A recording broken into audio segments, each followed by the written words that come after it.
Good evening, guys. Welcome to Night Court Narrative, where we bring you all your ASMR and book needs. I'm Aqua, the cringe.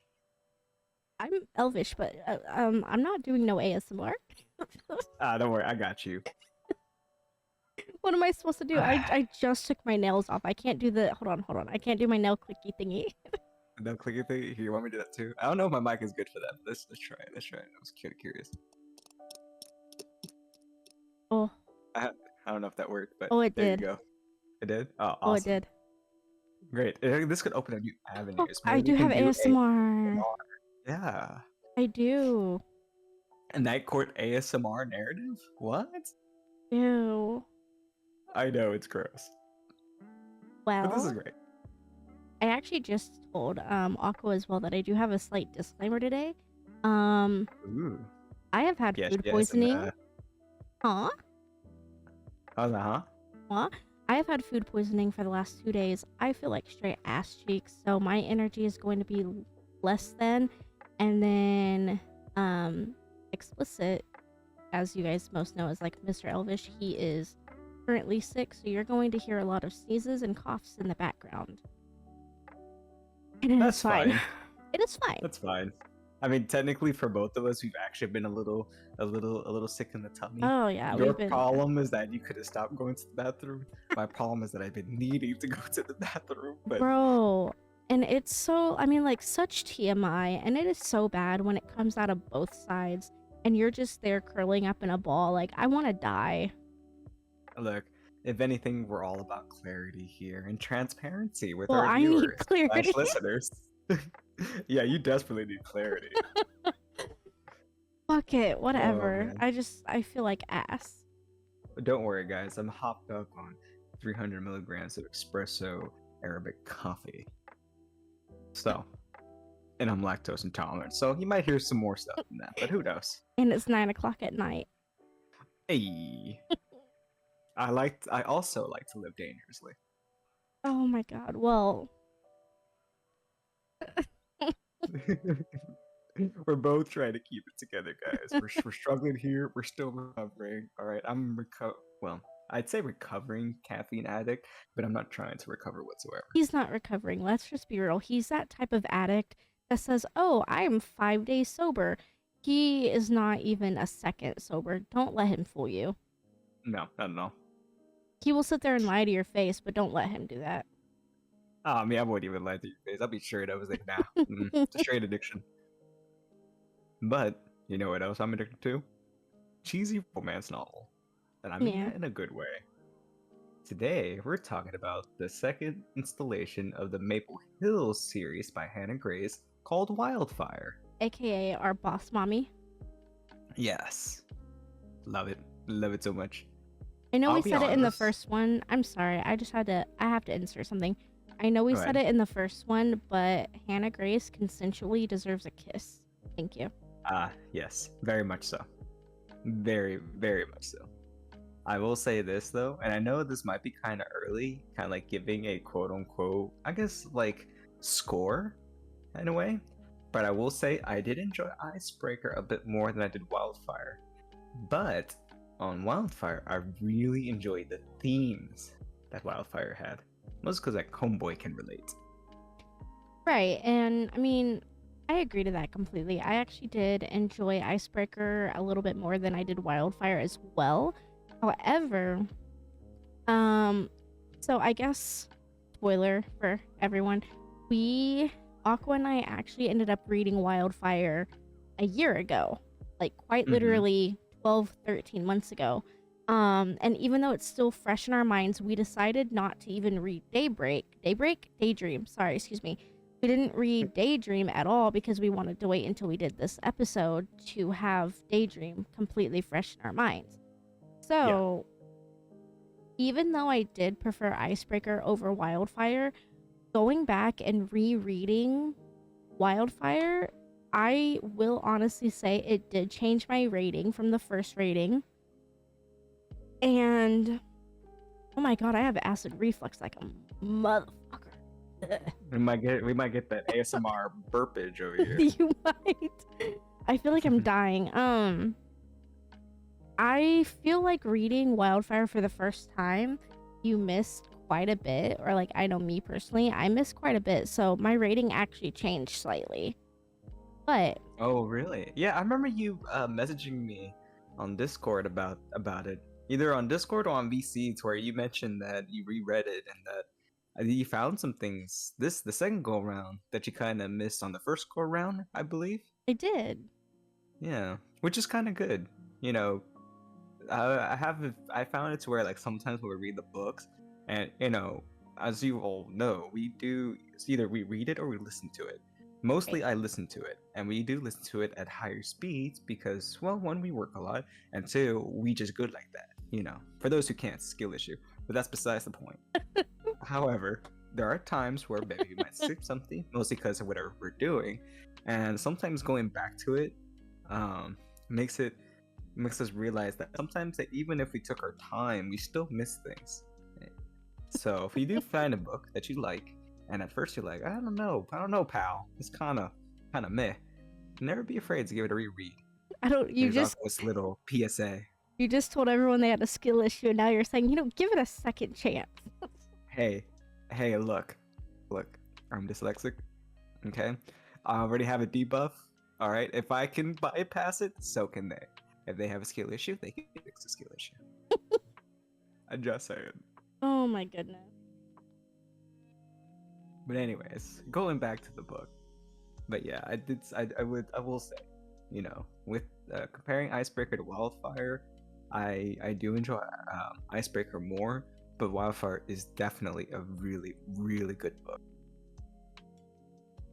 But yeah, some of the things that I personally found more interesting the second time around reading rather than the first, this book is a little bit more in depth when it comes to the side characters. So rather than an Icebreaker, you kind of get one or two side characters, but the rest of them are just there.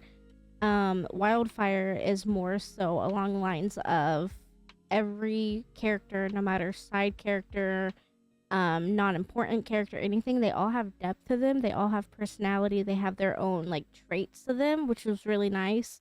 And then Wildfire has a lot more romance rather than the smut aspect, because I know Icebreaker was mainly smut, mainly 80% smut, 20% story, and this one is actually the quite opposite, where it's 80% story, 20% smut. So that was pretty nice. Yeah, it wasn't until like what 20 chapters in when they had like another thing going on besides like the first few chapters, something like that. Yeah. So you still had a good while of just like basically, we'd say content, but storyline. That's the word I was looking for, storyline. Yeah. And then it's kind of what Aqua mentioned, like the romances are not the only thing in the book. It's also about the internal challenges they face individually and how they work through the challenges together. And then, honestly, this book is just super realistic with day-to-day struggles such as family abuse and mental health issues. And I don't know, I liked it. It wasn't as good as Icebreaker to an extent, but if you're looking at it as its own, it was really good. I liked it. Yeah, this book by itself definitely stands on its own, no matter what. It's able to stand on its own. Of course, still leaning more towards Icebreaker, but this one still a really good book. So definitely would recommend giving this a read. And I can almost say, like, even if you didn't read Icebreaker and only Wildfire, you won't be lost into anything. You wouldn't. You just miss out on the world building of kind of how things were, because some of the characters, like Russ, he was in Icebreaker as a side character. On this one, now he's the main probe, and so still with that too. I know in this one she isn't as prevalent. That's not a word. Oh yeah, prevalent's a word. That is the word. Anastasia, whatever. It's the same fucking name. The first book, she is the main character. This book, she is the side character. And even though she isn't as like prominent in this book, I think that's the word I was trying to think of. Prominent. Prominent. Even though, yeah, see, like my brain is with food poisoning, my brain is still in the bathroom. It's not here. Look, guys, we're still recovering. We're struggling. And with 20 cents a day, you can help out a fellow streamer / podcaster to deal with stomach issues. Bro, like, I'm low-key so happy it's like a PNG tuber podcast because it... Ooh. Imagining the 3D mocap capturing our faces and watching us cringe. Physically cringe. Oh my god. Anyways. You would see like the not even fully like messy bun, the fucking sweatpants, Everything. fucking zero desire or will, even whatever. in the face. Yeah. But anyways, back to the book.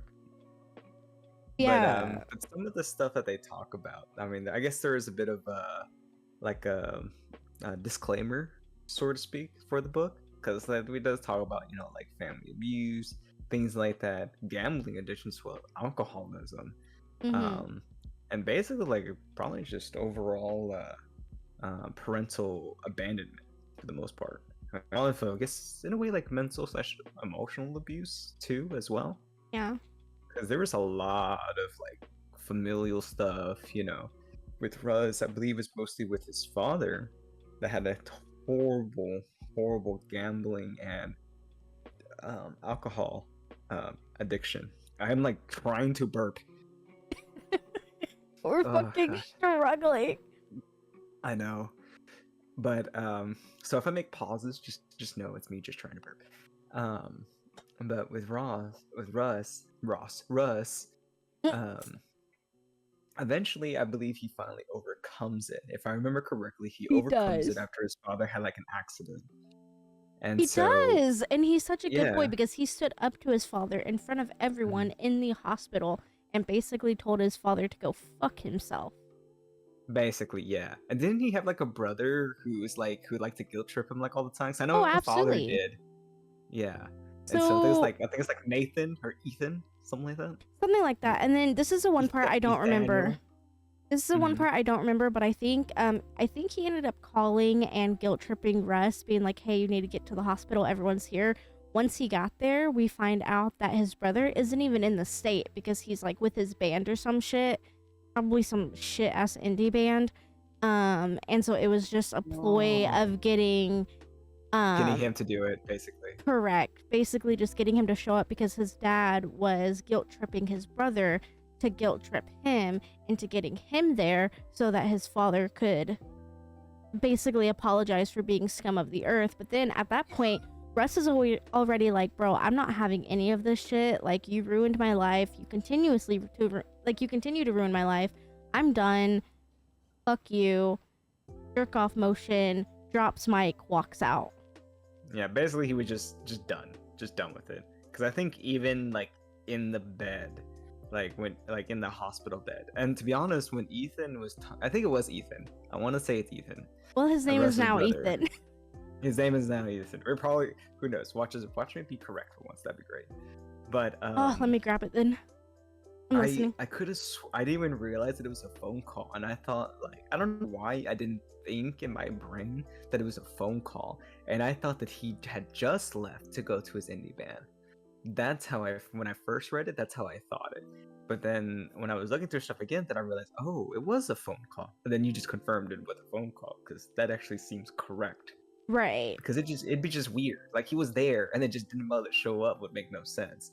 But him just doing it as a phone call because he's away, that makes sense. And it plays in with the whole thing how Russ's family is basically a jerk to Russ. Because if I remember correctly, and it's mostly because from the first book, Russ had gone cross country for school, basically, and his family gave him pretty much crap about it because he wanted to be at home. Wait, what did you say his name was? Sorry. Ethan, I think. Oh yeah, you're correct. Ethan or Nathan? Hey, Ethan, yeah, it's Ethan. Hey, I'm gonna Fortnite dance right now. I literally had to like grab the book and I flipped all the way through this bitch until I found it. Nice. Got it, guys. We did it. Now I can retire. Anyways, But Please don't retire. We have not made we have not made a single buck on this podcast yet. Please don't do that until we're both rich. okay. So I'm once we kidding. get $5, because that'd be us Right. being rich. Right. I Facts. know. Once we make $5, it's like we just got our YouTube analytics. We made $5. Oh, We make our final video next month.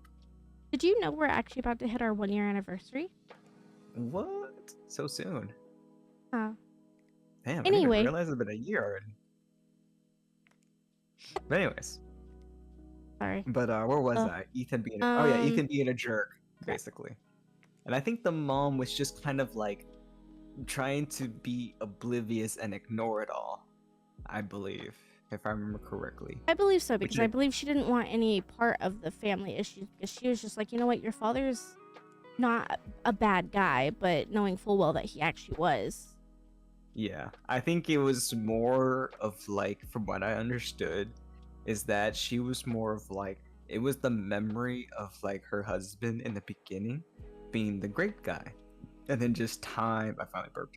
And then like time and stress just practically just changed him, Right. you know, which is understandable because, you know, just tied up in the past and only focused on the past.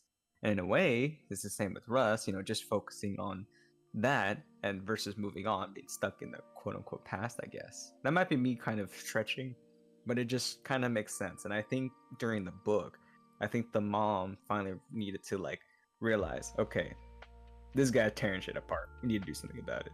And then now Russ being like, this is tearing shit apart. I'm gonna say F you and leave. Finally. Yeah.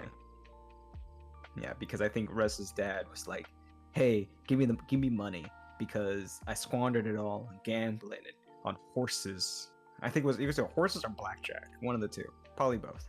And you know, And it was or always midget fighting. it was always embarrassing. Okay, it was always embarrassing too, because every single day Russ would basically get a "Hey, can you send me some money?" text from his father, rather than "Hey Right. kid, how are you doing? I love you," anything like that. Exactly. More so, "Hey, you know, I'm broke as fuck. Send me money." And it got to the point where Russ wasn't even wanting anything to do with his father. But then even more Exactly. so, Russ was an incredibly guarded soul. He always felt guilty about taking up space, which comes obviously with a sadness that you can't quite pinpoint at the beginning of the book.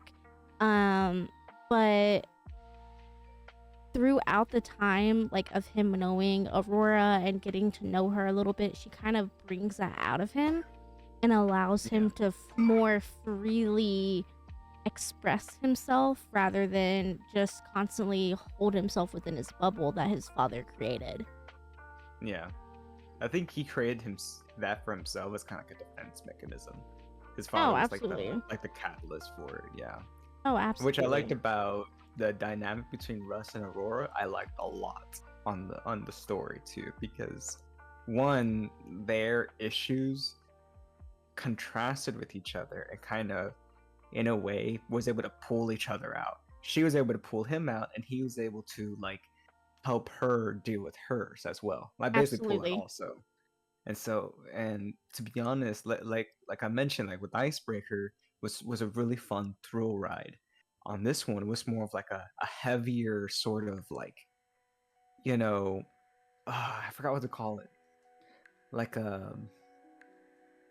it's more of like a, I can't think of the word. I had it a moment ago and I completely lost it. That burped out. I burped out the word. Oh my god, it's gonna kill me now if I can't remember what it was. But basically, this one was more of an emotional thrill ride versus just a fun thrill ride with the other book. Sure, there Oh, was no, some drama absolutely. in there in the other one, but this one's very heavy and very story driven, Right. which I really enjoy. And you know, Don't get me that's the wrong, thing. I like the spice and romance, but I do love me a good story. Right. And then that's the thing that kind of like brings it up too. I mean, first off, I really like Aurora. I really like the character that she is, and then the character that she grows into at the end, because you know, the Aurora we see at the beginning is not the same as you see at the end. But I also really like it too, because the author has come out multiple times and said that these characters are based off of personal like life struggles that she's gone through as well. So you get to see some of her in each of these characters. And I think, as a whole, that just speaks volumes, because I know Daydream, I'm a little bit really excited about that, because Daydream, so like Wildfire focuses a lot on like family, mental, physical, verbal abuse, when I Yeah. believe Daydream focuses more around like ADD, ADHD. And I wasn't really too sure, but I think Icebreaker was just the eating disorder. So you have a Yeah. different like mental thing every single book, and I really, really like how you get like different representations through these books. And so Yeah. you get to experience what you might go through other people, and I like that a lot. It's very relatable. And I think It on the is. first one, you're right about like the eating disorder and habits. I think it's also about manipulation Mm-hmm. because of how what's his face was towards her, towards Stas, um, which caused that eating disorder Yeah. for the most part. It was a lot of like manipulation, a lot of emotional manipulation too. And there was some on this one too, but this is because of family. The Right. other was due to, through outside forces, through friends and things like that, and colleagues as well, partners, because it was her ice skating partner that pretty much did that to her. I already Right. forgot what's his face name because he's not Ugh, very important. He's the Aaron. guy. I only know Aaron. that Ugh, because I hate him gross. so much. Ugh. I didn't want But to commit it to memory. But yeah, so we have Aurora. I personally believe she has an absolutely amazing spine. Now, kind of at the beginning of the book, not so much, and of course we'll go into this in a moment. But the confidence that she gains is insane, and she's such a thoughtful person. She cares about others so much, but at the same time wishes that they would care for her the same way. She too also has a lot of family and mainly father issues, as in like her father and mother got divorced. Her father and I guess stepmother in a way ended up having another daughter named Elsa, and he ended up loving Elsa way more than he loved her, solely off the fact that Elsa looked like him when Aurora looked like his ex-wife. Um, Yeah. it is said that she tends to, it was mainly whenever she was at home with her father, but even now with Russ, she tends to act out for attention, but always did something like, for example, always did something in school for praise, but never got any. So she always acts out just to get the attention and then feels like shit afterwards for it. Yeah. And then like her mother is super overly coddling her, with guilt trips. Her mother was abandoned by her ex-husband, and also we have to remember that Aurora did move away with no like actual thought of wanting to ever talk to her ever again. So I can see that, but Yeah. I don't know. I kind of feel bad for the mom a little I bit do. because one was abandoned by her husband, who you would think that would stick by you, through and through. And then not only that, and plus Rory kind of, Right. because I think, yeah, because that was her nickname too. Aurora was Rory, right? Right. Yeah. I'll be honest, at first, I completely thought we were two separate characters, and then it took me a second to realize they were the same. I do like the name Rory more than Aurora. I don't know why, I just do. Well, I do But, too, actually. I agree. mhm. There was actually a quote, if I may. Ooh, go for it. There's actually a few quotes in this book. I feel like this book is very quote heavy because I feel like this book has a lot of representation. Because, I mean, me personally, I grew up with a very toxic household as well. And even now, like, hitting 30, my mother and I are not very close. So the quotes in this book hit kind of hard. But I do have one. It was Rory that actually said this, but the balance between being the perfect daughter and my own person is like walking on a tightrope, except there's a hurricane and the tightrope is on fire. I've fallen down more times than I can count, and I'm really fucking exhausted. Yeah, this one is definitely more of a emotional ride than anything else. Right. And like that quote that I just read off too, like I've experienced that feeling more times than none, even experiencing that with my own mother like a month ago. So like it hits hard. Yeah. Yeah, this book, like it did. I'll be honest, it was a little difficult when I first read it, not because of like, well, to be honest, I had very small print when I was reading it, but because I was using different mediums at the time, but and I wasn't listening to it, so it was actually like physically reading it, so it took me much longer. But there were like points to where it's like it did hit home hard on some of these. Like Yeah. that one was a pretty hard hit. Now, am I a complete contrast to it? No. But have I felt something like that? Oh yes. Oh yeah. Definitely. And You know. being friends for 20 years, even I've seen that. Like, we've both experienced exactly like the feeling in this book in some way or another with our family Mhm. dynamics. So this book hit incredibly Really hard. hard. Yeah. Which honestly it kind of sucks at the moment, reading it because it may bring up memories, so or like emotions. So there is, I guess, a bit of a discretion on that too as well. For you guys who haven't read it yet and plan to. So that might be possible. But it also could be a little cathartic because it was a little bit for me. And it's just, I don't know, it was nice. A little hard to read, mostly because of the, some of the emotional attachment. But it was also really nice to kind of like feel like not alone, I guess, if that makes sense. Right. Yeah. And But this was like, a good book. I guess like a really quick version, because there's really not much to talk about, because this book, I mean, we basically already talked about everything, but we basically meet Aurora at the very beginning. Funny enough, she is screwing around with Ryan, the basketball player, which if we go back to Icebreaker, I didn't get this the first time reading it, but if we go back to Icebreaker, Ryan was also the basketball player that Anastasia was messing around with. So, interesting. But she ends up going to a party at the hockey guy's house.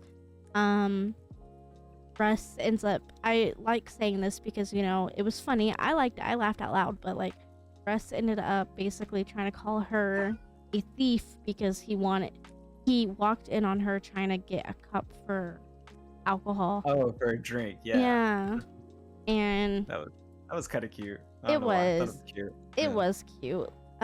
It was very cute. And, they ended up having a one night stand. Put a pin in this, right? He ends up going to the bathroom. He's in there a little bit longer than he should be. She's like, okay, well, maybe he's being an asshole and just wants me to leave. So she gets all of her shit up. She leaves. He comes back. She's gone. Okay, again, we're putting a pin in that. So then they both end up going to a summer camp where they are counselors for these little kids. They basically, like summer camp, they play games, they do activities, whatever. We find out that they're actually going to the exact same summer camp. Sorry, I had to cough. Luckily, I have a mute button. But we do ASMR here, remember? Oh my god. But they end up going to the same summer camp. Aurora, is very salty towards him right now. I would say rightfully so, kind of, because, she was kind of falling for him, but she's kind of more into the one night stand type things anyway. But she truly thought that he, like, hit it and quit it, like, instantly. But we then find out later on the reason he was in the bathroom for so long is he was talking to his buddy JJ, trying to get, I guess, relationship advice on how to keep her there so that he didn't run her off. And unfortunately, that's what happened. So they end up, we see the counselor stuff happen. We see the kids. We do meet some of the kids. It's really funny.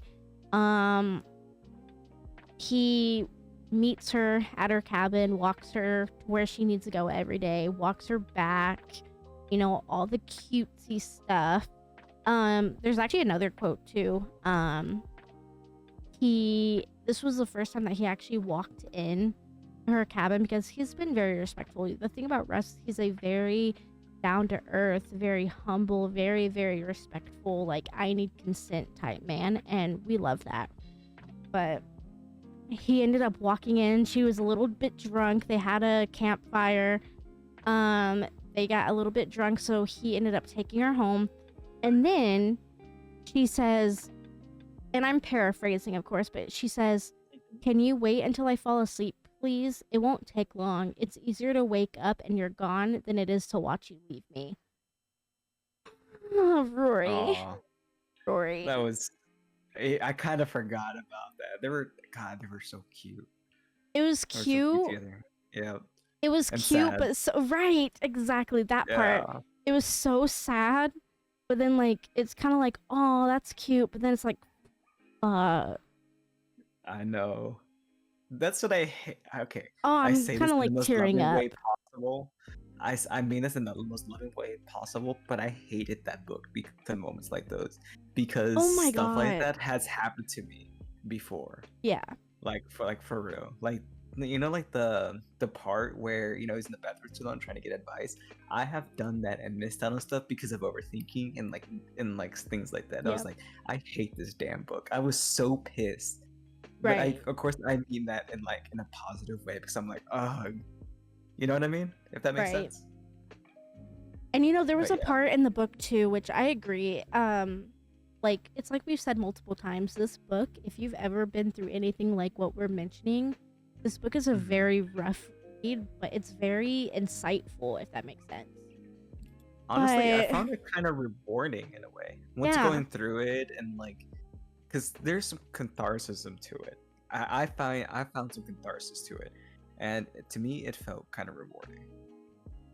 I mean, I guess this is a little bit like TMI, and I don't really like sharing personal information on the internet, but after the ending where Rory goes off on her father, it one day my mother decided to overstep again, and I took a page in Rory's book and I got the respect I deserved.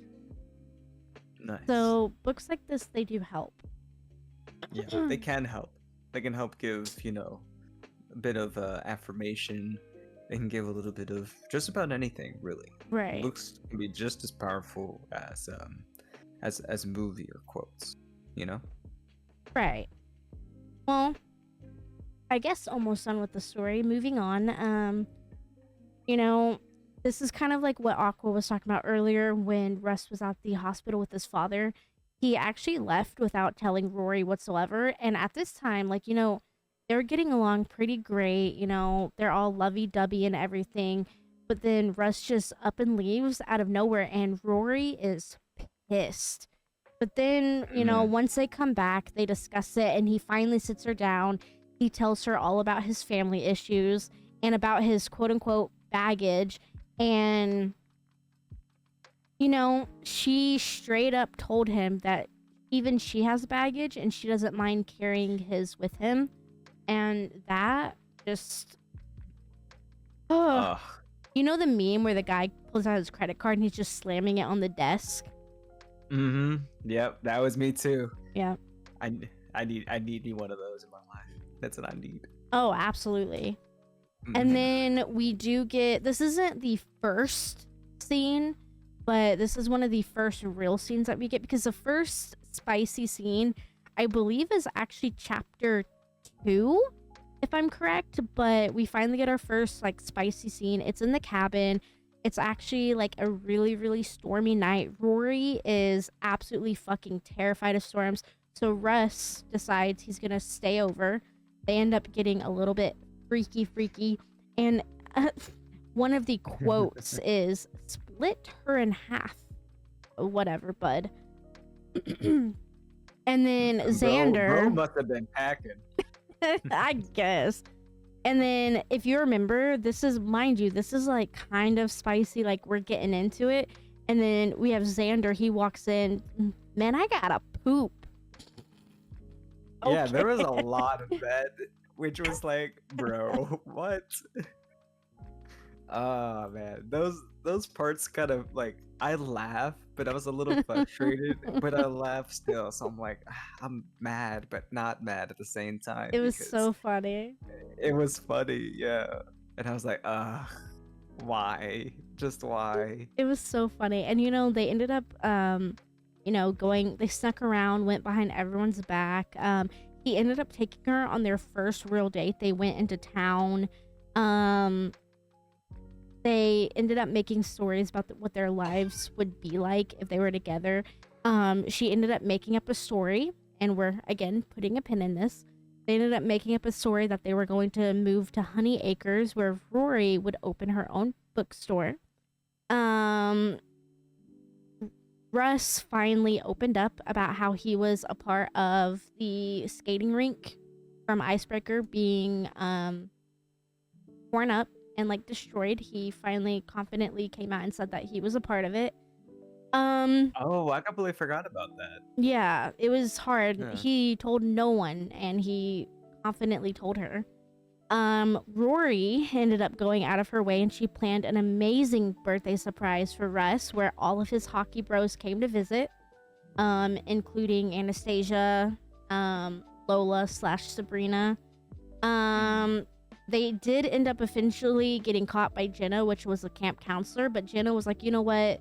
You're my bitch. You got this. I believe in you. Just don't hurt him. Don't get hurt. I love you. Dab him up. You're fine. Rory, like I said, finally stood up to her father and basically said, you know what? I'm sick and tired of all of this. Enough is enough. And then we're going to pull the pin out. We make it to the epilogue. Oh, this is going to make me tear up. They moved to Honey Acres. They own a bookstore called Happily Ever Afters, which, drumroll please, was built. It was built by Russ and his father. They now have a better relationship, and not only did he help Rory build the bookstore from the ground up, but now she has the father-in-law that she never had. I really love how it wrapped up. I kind of forgot about that part, to be honest, but Oh, now that it's like, that was the hardest part, I think, for me, was that. oh my But that god. but that was amazing. But I mean, that's pretty much it. I mean, the book is incredibly heavy on neglect and abuse of all sorts. And it Yeah. is now, okay, if you've never read Wildfire and you just maybe got finished with Icebreaker, I will warn you. I know, unfortunately, you just got through all of this with spoilers, whatever. I probably should have said this at the beginning, but if Hey you've guys, never, spoilers, by the way, just so that we're not liable. right? If Yeah. you've never read Wildfire and you're just now getting into it, this is an incredibly slow book compared to Icebreaker. And I mean that because Nathan is more of the brown chicken, brown cow type guy. Russ is more of the let me take you to dinner, let me rub your feet, and then maybe if you're down for it, let's talk about maybe brown chicken, brown cow. And then if you're down for that, I will talk as dirty as possible to you and rock your world. Homeboy is saying the standard a little too high for men. That's all I'm saying. Oh, It's like, absolutely. bro, come on. We come on. You're making this difficult for the rest of us, bro. Right. So if you're going into Wildfire just thinking that you're going to get like smut on smut on smut, it's not happening. But when it does happen, it happens. That's all I'm Yeah. saying. It's gonna hit you hard. See what I did there? Oh, God. We have fun around here, guys. We do. Yeah. But, I mean, I truly think this book is for anyone. I do think that. I do think the topics in this book is a little bit rough, but with the outcome of it, I really think that this is a book for anyone. And I feel like if you struggle with something like this currently, you need to hear what they have to say to their quote unquote abusers, because it might change how you see your current situation, if that makes sense. I think it's very rewarding in that aspect. I I agree. think it's very rewarding. But yeah, I think we should go ahead and get on to our what is our ratings? What do we rate Ooh. this? Okay, so originally I rated this a 4-star rating. I feel like it fell very flat at the beginning. I did think it was incredibly slow. Although it was good, I wasn't there. I, Mm. however, discovered I think because the topic was so hard to read and because I was going through it at the time, I couldn't fully see the big picture, and going back to it, rereading it, I now see the bigger picture. However, do I think this is a 5-star read? I don't. However, I do believe this book deserves a 4.5. Because of the amazing representation that it gives, the amazing story. You get the right amount of spice, but it wasn't overdone spice. I think overall 4.5.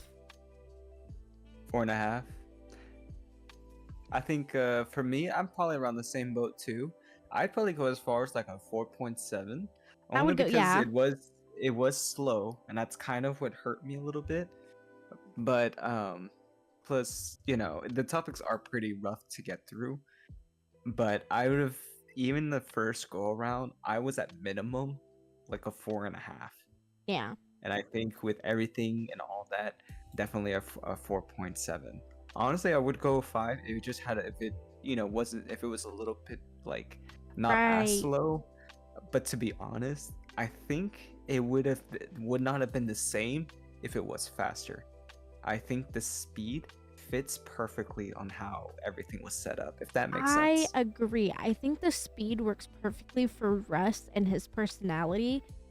Exactly. However, I also agree with you completely. If it was a little bit faster, it would have probably been a 5-star read. But then at the same time, if it was a little bit faster, we wouldn't have received the amount of dynamic that we did, which would have probably lowered the rating naturally.